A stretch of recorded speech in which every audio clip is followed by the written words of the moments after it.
What's up, everybody? I'm on location in Kalamazoo, and thanks to my buddies Andrew Beveridge and Jake Bohm. This is the one and only Chiloni Sports Vlog. What's up, everybody? Hope everyone had a great St. Patrick's Day.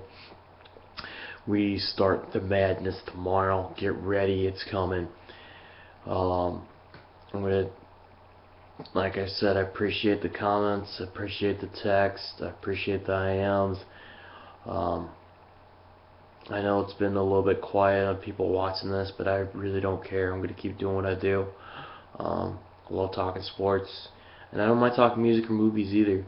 I I can do it. I can do a non-episode of sports. I'm open. Um, just won't touch politics. I won't do that at all. I'm not that into politics, and it just creates mad arguments and debates. Tonight's episode will include the conference championships, another UFC segment of just a weird, and just disappointing pay-per-view last weekend, and the Griffey Linda Cohn interview that happened on ESPN a couple weeks ago. I had a listener ask me about that, so I will tackle that as well. I did mention I will be covering NFL free agency. There have been a lot of moves in the last week and a half that I am going to cover, because I am not going to cover March Madness until the first episode in April.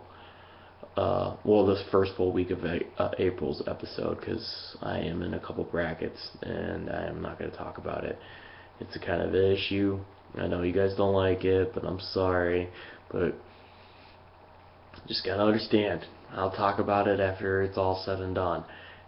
It's a diehard sports fan. It's a diehard sports fan thing. So, I was off on some predictions. I want to start off with the Big Ten. I'm not going to save that for last. Props to Michigan State. Did anyone I didn't see this coming. I don't know if anybody else did. They just went ham. They were going, all right, we're going to turn it over now. We healthy. We ready to go. This was the statement Michigan State needed to make to get into the tourney. It was big. It was huge. Originally, I thought Michigan State was going to get in. If they slumped in, I thought they were going to be a 7 seed. Winning the Big Ten, I can see why they were a 4, but you can make an argument for a 3. It was tough for the seeding committee this year, because it was a lot of good teams, and you had to put them where do we put them, where do we put this team, where do we put the other team, and whatnot. But yeah, Michigan State's looking good. I was correct on Florida and Kentucky round 3. That was a slugfest, great game. I loved it. The Big East, congrats to Providence. That was a crazy tournament. As well, how about my Western Michigan Broncos winning the MAC? That's huge. But I think they got kind of hosed playing Syracuse tomorrow.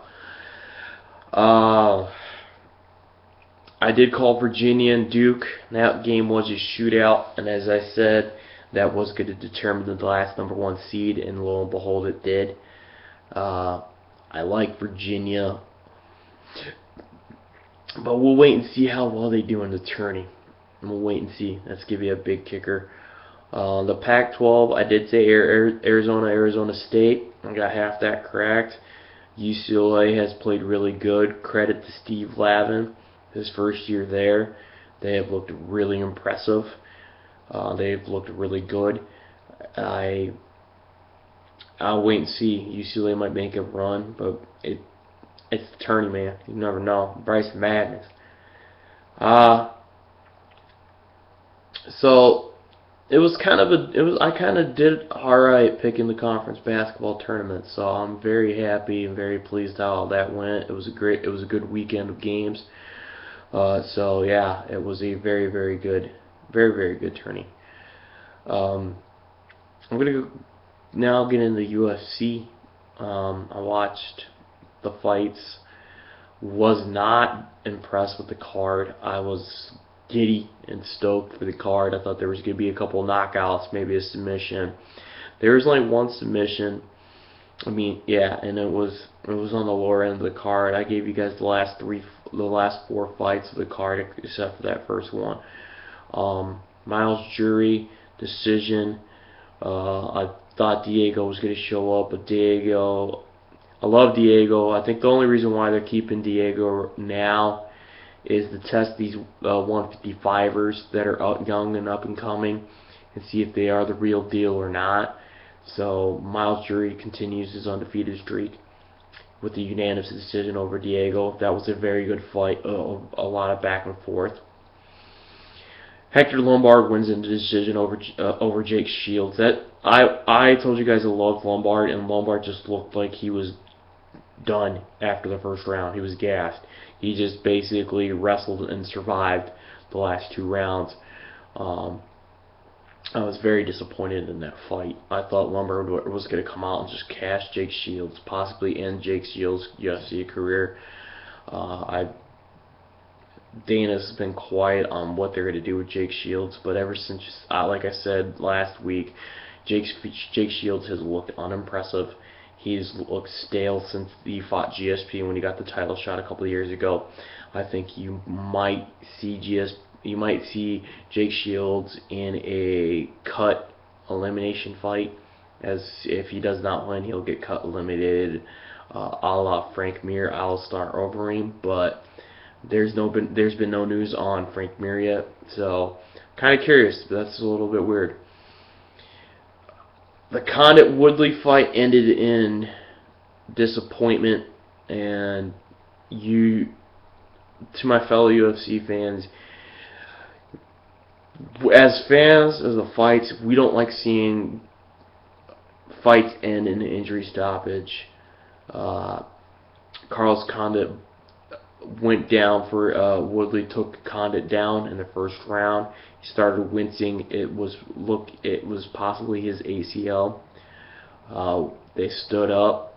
Referee stood him up. Woodley went right where he thought Condit was hurt. Lo and behold, he was, with that kick. Blew out his ACL, possibly. There is no new word on that yet. I love Carlos Condit as a fighter. You will see him back in about a year and a half. I think you'll probably see him next summer on the 4th of July card. He'll get a great response. And the title fight between Hendricks and Lawler, in my opinion, saved the card. It was the first two rounds were a little bit but the last 3 were just like a version of Rock'em Sock'em Robots. It was a good fight, but Lawler got gassed in the last round. I was a little disappointed, but it is what it is. Can't really do anything about it. We learned today that Hendricks has a torn biceps, and I hope Dana and Fertitta decide to just shelf Hendricks for 6 months and figure out, alright, who's next for the 170 weight class, because fellow fans are going to agree with me. I don't think Woodley deserves the title shot, even though Dana did say that, yes, the winner of Woodley Condit will get the title shot, but you can't really judge the fight on a guy blowing out his ACL in the first round.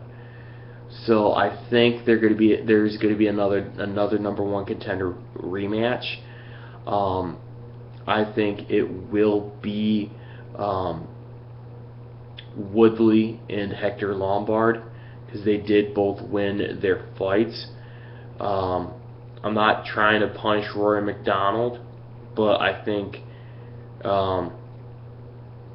no, I take that back. Let's see. We got Lawler left. Lawler's healthy. McDonald's healthy. Lombard's healthy. And Woodley's healthy. So I think what would happen would be you could go Woodley, McDonald, and Lombard versus Woodley, and I think that's what happen. Lawler versus Woodley would be a decent fight, and Lombard versus McDonald would be a very good fight. I think that might solve the UFC 170 weight class a little bit. I think Lawler deserves to be in that automatic next title contention fight. He went 5 rounds with Hendricks, who in my opinion should be the 170 weight class champ right now. I think he got screwed in November, and I think other people would agree with me on that. As well, I think with the Lombard McDonald fight, I think this would be the tall tale sign of Hector Lombard fighting McDonald. I think right now it's Lawler 1, Woodley 2, McDonald 3, Lombard 4th. With Lombard facing McDonald, I've said Lombard's getting close. If he knocked out Jake Shields in a very nice fashion, he probably would have gotten the shot, but he didn't. So I think Lombard McDonald can determine the next 2 title fights, in my opinion. Whoever wins the Woodley Lawler fight gets the first title shot against Hendricks. Whoever wins the McDonald Lombard fight, if it ends in a submission KO, would get the second title shot. That would help Dana and Fertitta get Hendricks on the Labor Day card to face the winner of the Lawler-Woodley fight, and then have Hendricks, if he comes out unscathed, fight at the end of the year, around New Year's Eve, and have the winner of McDonald and Lombard. But like I said, that's a wait and see. So yeah, it was a crazy UFC fight card, in my opinion. We can't do anything about it,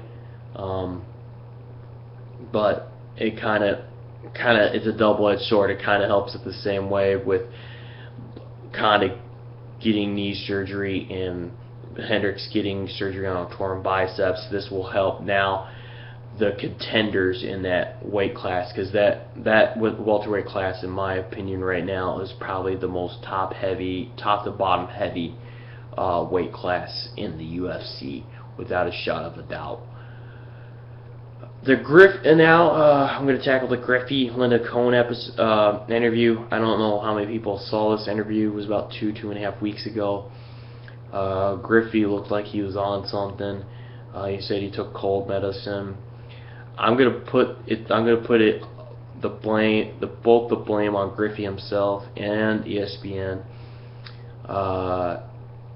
ESPN should have called Griffey the day before, and if Griffey was feeling ill, he should have called ESPN going, "We need to set this at another time." As you all know, I'm from the West Coast. Ken Griffey Jr. is my favorite ball player of all time. I love the guy. He's had one of the purest swings in baseball ever. I've already said it numerous times. He's going to be a first ballot Hall of Famer. And I challenge anybody to disagree with me on that, on why Ken Griffey Jr. would not be a first ballot Hall of Famer. And if anybody gives me that steroid HGH crap, I'm going to say you're full of crap. Because Griffey was injured almost 3/5 of his contract in Cincinnati. So Griffey is part of the Mariners organization still. I think he is part of the player personnel of the organization. He has a daughter that plays at Arizona, college hoops-wise. He has a son that plays at college football. I'm not 100% sure if he plays baseball, but he is a very, very busy man. So Griffey could have been at his daughter's first-round conference game, and he might have gotten back late and tried to man up and still do the interview and still being sick. He's a very busy man. But like I said, I blame ESPN half part. It's a 50-50 blame on Griffey and ESPN on that. The interview was awkward, but at the same time, come on, man, you should you should reschedule and talk about whatever it was. I saw a quarter of the interview and I saw enough.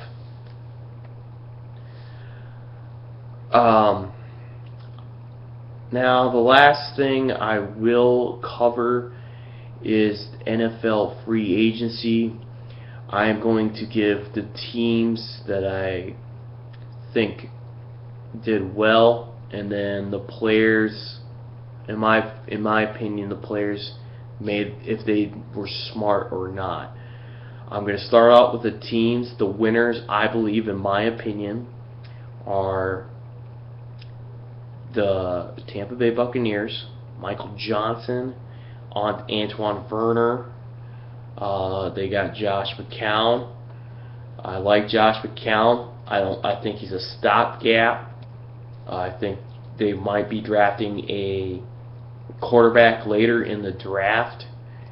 I love Michael Johnson. He is a hell of a defensive end. I like what they did. I'm trying to find. Give me a quick second. I had it up here, guys. I apologize.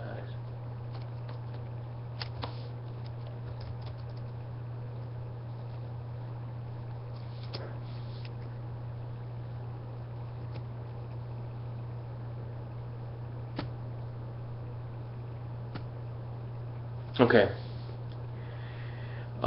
They signed Brandon Myers too, who's a legitimate tight end, and I think that's going to help them stretch the field. I have also liked what Denver has done by winning now. I think it's already a veteran team. Adding DeMarcus Ware, Aqib Talib, and TJ Ward, I think that will help immensely with Denver on their defense. I think that's a great move by adding a more defensive help in the secondary, because that was the proof in the pudding. That's how Seattle won in the Super Bowl in February. I love what Seattle did by re-signing my boy Michael Bennett. I think that's huge.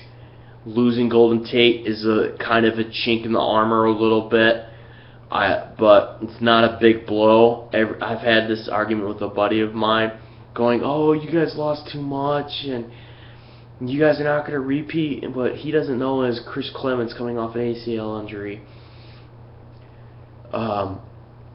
Brandon Browner, which I'm going to say good for him, first of all, by getting a decent deal with New England, but I disagree. I do not like what New England did signing-wise. I'll tackle that here in a minute. As well, they lose Walter Thurman to the Giants. I think he's only a situational corner, in my opinion. So, in my opinion, I don't think they lost a lot of guys, because Seattle loves to reload younger in defense. We get faster, we get younger and healthier, and we cut Red Bryant. Red Bryant, mid-30s. Chris Clemens is in mid-30s. Brandon Browner is 30. Explained him, and Brandon Browner is one freaking drug suspension from being kicked out of the NFL. In my opinion, Seattle hasn't lost a whole lot. Was Browner good? Yes. But do I want to sign a guy that's one drug suspension away from being done in the NFL? No. I'd rather keep who we got, draft a corner, or move somebody, or sign somebody, because we could still tap somebody for a decent low salary and get them. So I think Seattle stayed put. I don't think they've been a loser. I like Tampa Bay. I have liked Denver. Like I said, the team that I have not liked signing-wise is the New England Patriots. It's been a double-edged sword. Like the Julian Edelman sign, Brandon LaFell, I'm kind of curious about, because I'm not. New England in signing receivers hasn't really worked out well the last couple of years, in my opinion. but the 2 rookie receivers that they drafted didn't work out well, so it's a crapshoot right now. On my opinion on that. Offensive side, I don't mind the signings. The defensive signings, I disagree with. Brandon Brown in 3-year, $18 million. Okay, I'm asking New England. Okay, why are you going to sign a guy that might be one drunk suspension away, like I just said, away from being kicked from the NFL? I think it's a horrible deal. I think it's dumb. Browner gets lucky on a technicality and is only suspended for the first 4 games of the year. And they signed Terrell Revis for a 1-year, $12 million option. The second year is for $20 million. Why in the hell is New England trying to do that? In my opinion, I think it's rent to Revis and see if Revis still has it. That's what I'm saying. That's what I see. We don't know. We'll wait and see. But I disagree with what New England's done. The players, NFL free agent wise, who I've liked signing and where. Detroit, you guys get me a hell of a receiver. Golden Tate's a hell of a receiver. I think that's a smart move. He got right around the market value. I think he really is going to create space for Calvin. He's going to be a great slot guy because Calvin can go get it. He can jump out. He can jump over any freaking corner in the league. Golden Tate, what you get with Golden Tate is speed, and that's what Detroit needs. They need more speed on the offense, and you're getting that with Golden Tate. So I think that was a great move by Detroit on that. I like them re-signing Joik. Joik made a great move by staying 3 years, 9.3. That's a great deal for Joik. Joik didn't want to leave Detroit, and I like Joik. He's a great running back. He's a great change of pace back for Reggie Bush, in my opinion.